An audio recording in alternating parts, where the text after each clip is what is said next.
What's up guys, Jeff Cavalier, ATHLEAN-X.com. Today I want to talk to you all about the ab wheel rollout and more specifically, how to nail it every single time. Because if you don't, this exercise does not belong in your ab training routine for two reasons. Because at best, you're looking at a major waste of time. And at worst, you're looking at an exercise that could actually cause damage to your lower back. But if you do get it right, it's a great exercise that belongs in your training routine. So here's what you want to do. You want to focus on three separate areas. One is the setup. The second part is the execution, and the third part is pulling the wheel back to you.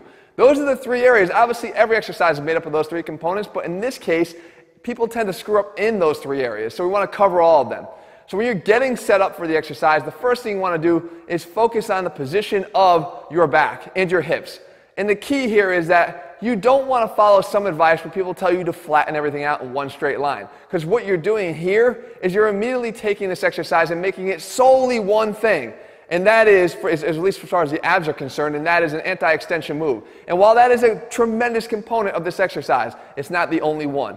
So when you get into this position here and then you roll out, which is what people will advise you to do, they're basically letting the lats do all of the work. While this could be a great lat builder, especially if you don't have weighted options at home, that's not the focus of the move. We're not doing straight arm pushdowns here to build our lats. What we're trying to do is develop the strength in our core. And we know that one of the functions of the core is to flex the spine, but it doesn't mean we have to get an overflexion of the lumbar spine. So watch what I'll do instead. I'll do more of a cat and camel here, right? Where I'm pulling up, tucking the upper abs up into my chest. That's the feeling I want to have. And I'm not rounding out the lower back excessively here. Okay, all I've done is bring it more into a neutral position from an anterior tilt. So now when I'm in this position, I want to keep it there. So now we go right into the second part, and that is the rollout. Now the rollout, what we're focusing on here is to go out only as far as you can handle. Because the main goal here now is to maintain that tightened core and prevent a quick, fast overextension of the spine. Because that's when we start to do damage to the lumbar spine. So when we go out only as far as we can handle. Beginners might only go out as far as I'm showing you here. Whereas the more advanced, you can go all the way out. As a matter of fact, you can even hold it for a short period of time when you're out there, and then come back. So you go out as far as you can handle, but the key point is to make sure that at no point do your abs give out and your low back cave in. You want to keep that nice and tight throughout. So now here's the key for me. When you're coming back in, what is initiating the pull-in? If you're letting your hips do the work, you're ruining all the good work you established to this point.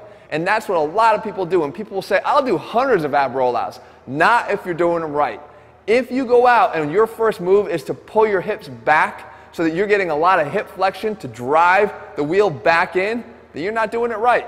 As a matter of fact, you're kind of taking away almost half the exercise, as if the same thing as if you just drop the weights down on a curl and never lifted them. What you want to do here is never let the hips lead the way. Make the wheel and the hips move together. Now you can test yourself, and there's a great way to make sure you're doing this right. Watch here what I do. I back myself up against the bench, and I start by having my butt in contact with the bench as I sit back. And then I roll out. Now, if my butt makes any contact with the bench on the way back in, I didn't do that rep correctly. I let my hips dominate, and I let it lead the way. And we already know that hip flexors are over-dominant in a lot of ab movements here. This would be just another example of that if we allowed it to happen. So instead, now when I get away from the bench, what you're focusing on here is I get all the way out there, and then I initiate the contraction in the abs, and I pull back in with the wheel and the hips moving together in sync. And you'll see here that when I get to the top, my butt is no further back than it was when I started.